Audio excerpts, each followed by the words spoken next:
अब तक आपने देखा राजा भोज के परोपकार की कथा में उन्हें पता चलता है कि मत्स्यगंधा नामक जलपरी को एक सामंत ने लोभवश बंदी बना लिया है। जब राजा भोज उसे बचाने पहुंचते हैं तो उन्हें सामंत द्वारा पता चलता है कि वे श्राप देने के बाद दक्षिणामुखी शंख में जाकर लुप्त हो गई थी। राजा भोज को ऋषिवर से पता चलता है कि सब शंखों को शंखासुर ने शंखलोक में बंदी बना लिया है ताकि वो ब्रह्मा जी के अभिशाप से बच सके। शंखासुर मत्स्यगंधा को देख उससे विवाह करने हेतु अंधकासुर की अंधेरी कोठरी में उन्हें बंदी बना देता है। राजा भोज ऋषिवर से जलकुंभी विद्या सीखकर उसका प्रयोग कर शंखलोक पहुंच जाते हैं, जहां उनमें और अंधकासुर में युद्ध होता है। राजा भोज को अंधकासुर की काल कोठरी में ले जाया जाता है, जहां मत्स्यगंधा को वो समझाते हैं कि उन्हें यहाँ से निकलना होगा क्योंकि उसके श्राप के कारण कुछ लोग सोने के बन गए हैं। ये सुनकर मत्स्यगंधा विवाह के लिए तैयार हो जाती हैं। राजा भोज अपनी योग शक्ति द्वारा काल कोठरी से निकलकर शंखासुर और रानी मत्स्यगंधा का विवाह रोककर दक्षिणामुखी की ध्वनि से शंखासुर का अंत कर देते हैं। अब देखते हैं आगे। आपका बहुत बहुत धन्यवाद राजन, जो आपने इस पवित्र शंखलोक को एक असुर से मुक्त कराया, हमारे जीवन की रक्षा की, और वो भी निस्वार्थ। शंखदेव, मैंने तो बस अपने मनुष्य होने का धर्म निभाया और परोपकार ही तो मनुष्य का पहला धर्म, उसे मैं कैसे छोड़ देता। राजन, हम सभी आपके ऋणी हैं। धन्यवाद देवी। शंखदेव, आपका शंख। राजन, ये शंख अब आप अपने पास ही रखें। मैं इसे रखूं? हाँ राजन, ये शंख आपने हित और अपनी निस्वार्थ भावना से अर्जित किया है। ये शंख अब देखने में केवल एक शंख है, किंतु वास्तव में एक निधि बन चुका है। इस शंख के द्वारा आप कोई भी असंभव कार्य सहजता से संभव कर सकते हैं। इस बहुमूल्य उपहार के लिए आपका कोटि कोटि धन्यवाद। देवी, अब हमें चलना चाहिए। तनिक भी विलंब स्वर्ण से बने लोगों के लिए घातक होगा। चलिए। प्रणाम शंख। प्रणाम।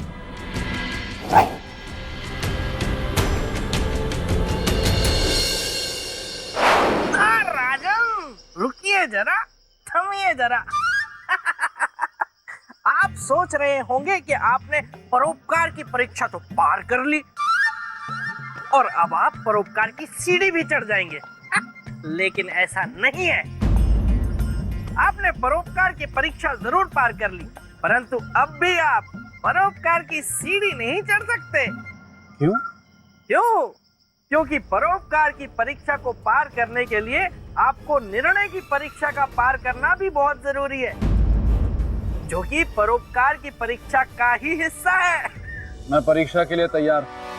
अच्छा, नहीं, अगर आप परीक्षा के लिए तैयार ना हो तो कोई जबरदस्ती नहीं है। अगर आप थक गए हो, चूर हो गए हो, टूट गए हो, हार गए हो, बिखर गए हो, तो आप ना भी कह सकते हैं। क्योंकि वैसे भी सिंहासन तो आपको मिलने से रहा, तो आप क्यों बेवजह पकवान बना रहे हैं? श्रीमान बेताल, मैं परीक्षा तो दूंगा ही, क्योंकि जिस महान सिंहासन को प्राप्त करने की मैं चेष्टा कर रहा हूं, वो आप जैसे महान मित्र के महान मित्र का महान सिंहासन।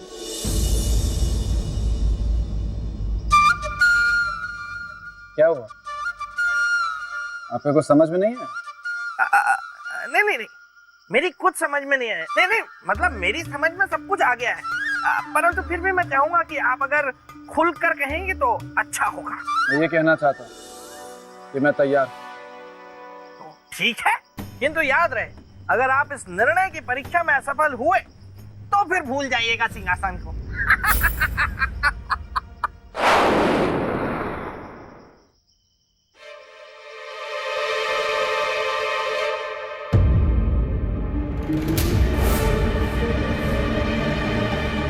आइए। आप आ गए राजन? कैसे नहीं आता ऋषिवर? आपका आशीर्वाद जो मेरे साथ था। एक असुर का तो मैंने अंत कर दिया, अब इस अभिशाप रूपी असुर का अंत करना बाकी है।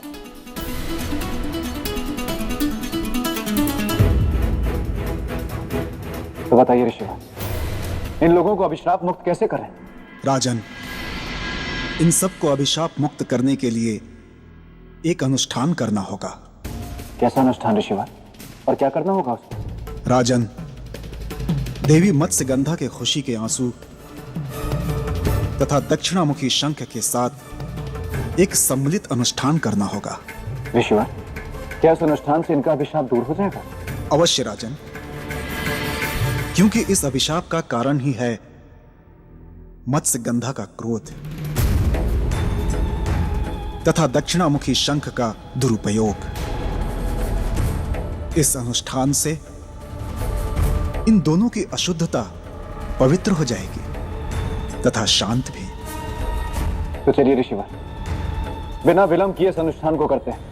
किंतु राजन, यह अनुष्ठान प्रातः काल ही हो सकता है। राजन, हाँ ऋषिवर। इस अनुष्ठान में एक गंभीर समस्या है। क्या ऋषिवर? राजन, आपने जो अपने परोपकार से पुण्य प्राप्त किए हैं, वो सभी पुण्य समाप्त हो जाएंगे। कोई बात नहीं ऋषिवर, इनके उद्धार के लिए मैं अपने जीवन के सारे पुण्यों का त्याग करने के लिए तैयार हूं। तो चलिए इस अनुष्ठान की तैयारी कीजिए।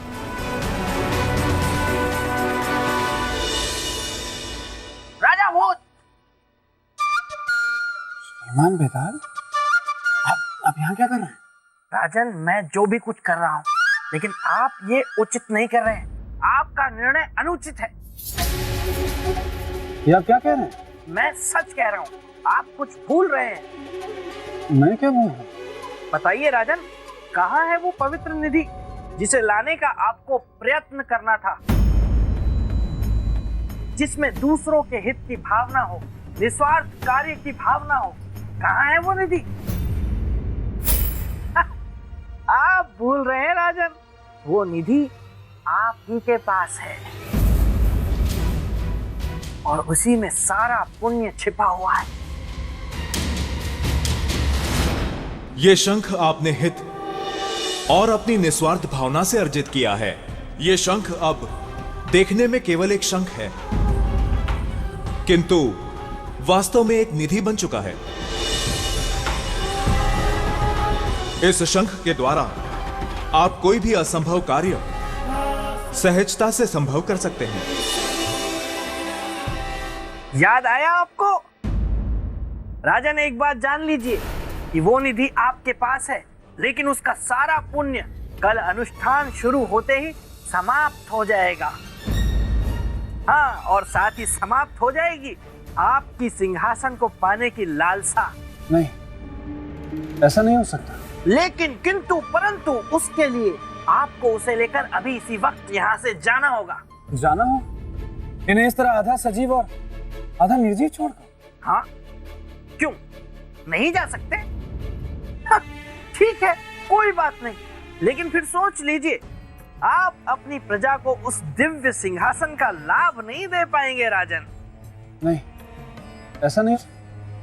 ऐसा हो या ना हो, लेकिन एक बात तो तय है, अगर आप इन सब के प्राणों को बचाने जाएंगे तो सिंहासन को तो कभी नहीं पा सकेंगे। तो अब आप सोच लीजिए, आपको क्या चाहिए? इनके प्राण बचाने हैं या सिंहासन को पाना है? अब देखते हैं कि महान राजा भोज क्या निर्णय लेते हैं। सोच समझ कर निर्णय लीजिएगा। मैं गुफा में आपकी प्रतीक्षा करूंगा।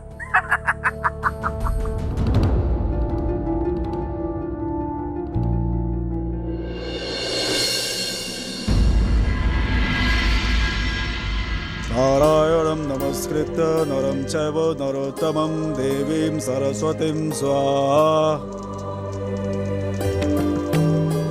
देवी, आपके खुशी के आंसू ही इन सभी के जीवन के रक्षा सूत्र हैं। यदि आप हृदय से प्रसन्न होकर अपने आंसू देंगी तो क्यों नहीं देंगे?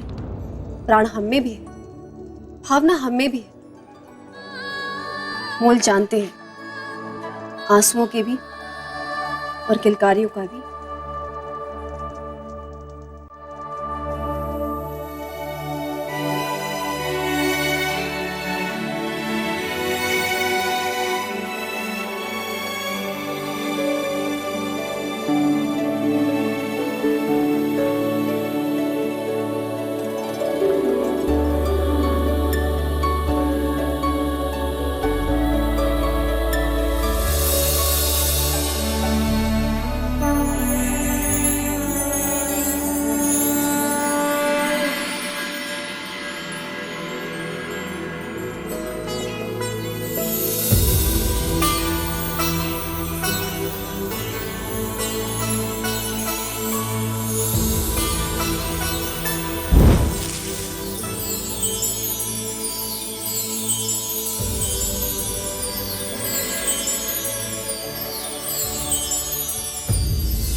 धन्य हो भगवान, हम बच गए। हाँ मित्र, भगवान की कृपा से हम बच गए। जय हो, जय हो, जय हो।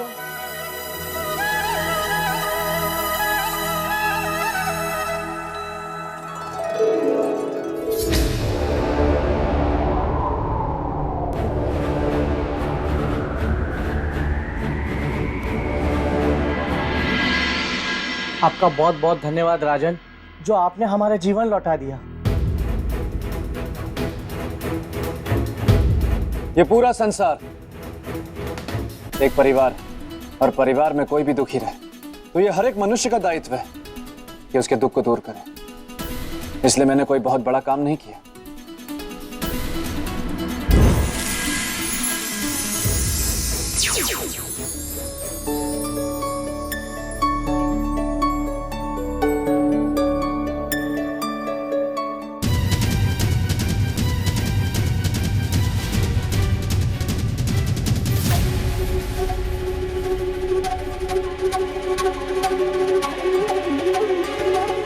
क्षमा महाराज। सामंत, तुम अपराधी मेरे नहीं हो, देवी मत्स्यगंधा की। इसलिए क्षमा भी उनसे मांगो, मुझसे नहीं। हे देवी, इस पापी अधर्मी को क्षमा कर दीजिए। मैं लोभी हूँ, स्वार्थी हूँ, मुझे क्षमा कर दीजिए देवी, मुझे क्षमा कर दीजिए। उठो सामंत, पाप को स्वीकार कर लेने से पाप पाप नहीं रह जाता, प्रायश्चित बन जाता है। तुमने अपना पाप स्वीकार कर लिया है और यही तुम्हारा प्रायश्चित है। आज से मैं इस व्यवस्था को ही समाप्त करती हूँ, ताकि भविष्य में कोई भी ये पाप ना कर सके। अब मनुष्य को केवल मछलियों को भोजन कराने का ही पुण्य मिलेगा। जो सिद्धि प्राप्ति के लिए इनकी आहुति देगा वो पाप का भागी होगा, और वो सिद्धि को कभी भी प्राप्त नहीं कर सकेगा।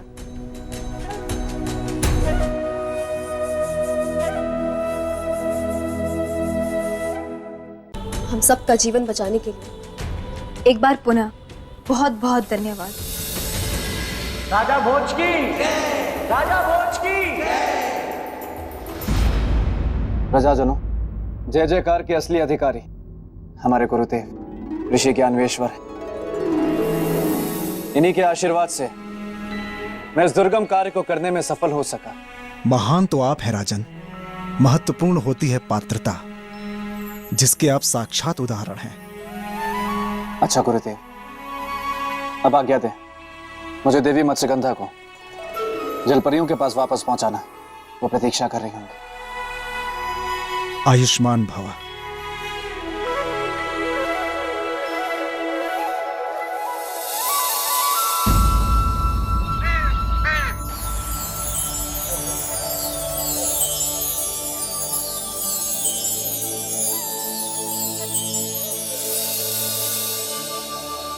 राजन, हमारी सहेलियां आपका स्वागत कर रही हैं। राजन, आप हमारी राजकुमारी मत्स्यगंधा को वापस ले आए। हमारे बुझे हुए मन में खुशियों के दीप जलाएं। हमारा संपूर्ण मत्स्यलोक आपका आभारी है। राजन, आपसे एक निवेदन है। निवेदन नहीं देवी, आप आदेश करिए। आप हमारे लोक चलें और हमें अपने आतिथ्य का अवसर दें। देवी, आपका आतिथ्य ग्रहण करना मेरे लिए सौभाग्य की बात है, किंतु दुर्भाग्यपूर्ण मुझे अभी जाना होगा, आवश्यक कार्य, इसलिए आज्ञा दें। आवश्यक कार्य है तो नहीं रोकेंगे, परंतु आश्वासन दें कि आप आएंगे। पूरा आश्वासन नहीं, मैं आप सबको वचन देता हूं कि मैं कभी ना कभी आपके मत्स्यलोक अवश्य आऊंगा। प्रतीक्षा रहेगी। प्रणाम देवी। प्रणाम।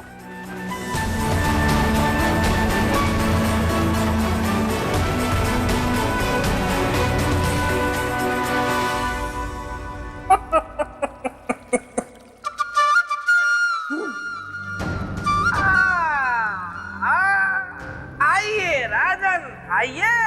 आखिरकार आपने वही किया जो आपके मन ने कहा। अब आपको अपने निर्णय पर अफसोस हो रहा होगा। परंतु अब पछताए होत क्या जब चिड़िया चुग गई खेत। नहीं श्रीमान बेकार, मुझे अपने निर्णय पर कोई पछतावा नहीं। बस अफसोस इस बात का है कि अपनी प्रजा को ये दिव्य सिंहासन नहीं दे पाया।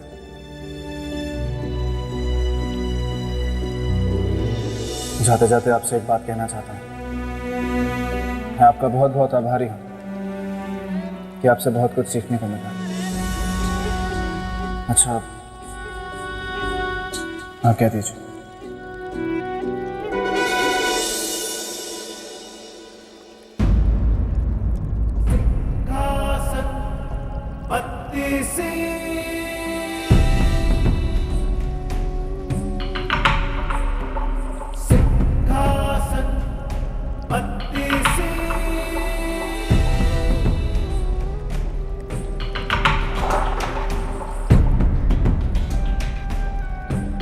रुकिए राजन।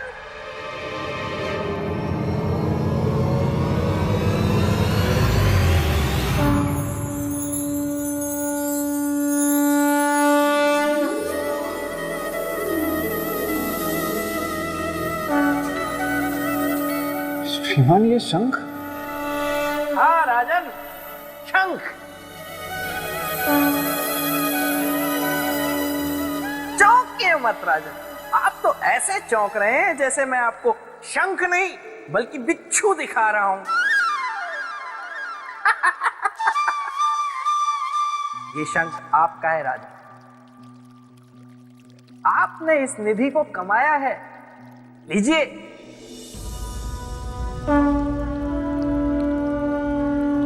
अरे लीजिए लीजिए और कीजिए शंखनाद।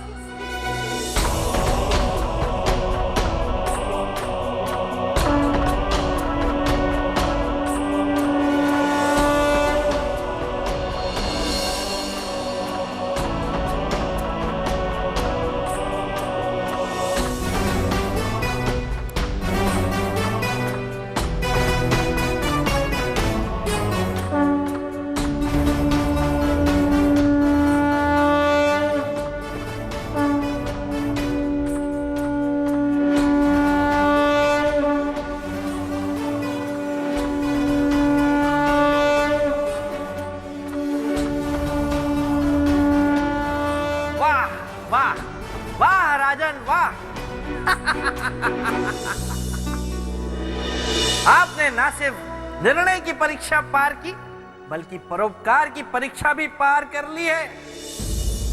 और अब ना चाहते हुए भी मुझे ये कहना पड़ रहा है कि आप परोपकार की सीढ़ी चढ़ सकते हैं। धन्यवाद। अरे अरे अरे अरे रुकिए रुकिए राजन, इतनी भी क्या जल्दी है सिंहासन प्राप्त करने की, और ऐसी भी क्या जल्दी है सारी सीढ़ियां चढ़ जाने की। सुनिए, आपने परोपकार की परीक्षा तो पार कर ली, लेकिन राजन, ये मेरे मित्र का सिंहासन है जिसे पाना आपके लिए असंभव है। मेरे महान मित्र का सिंहासन। आगे की परीक्षाएं और भी कठिन है। मैं हर परीक्षा में सफल होऊंगा।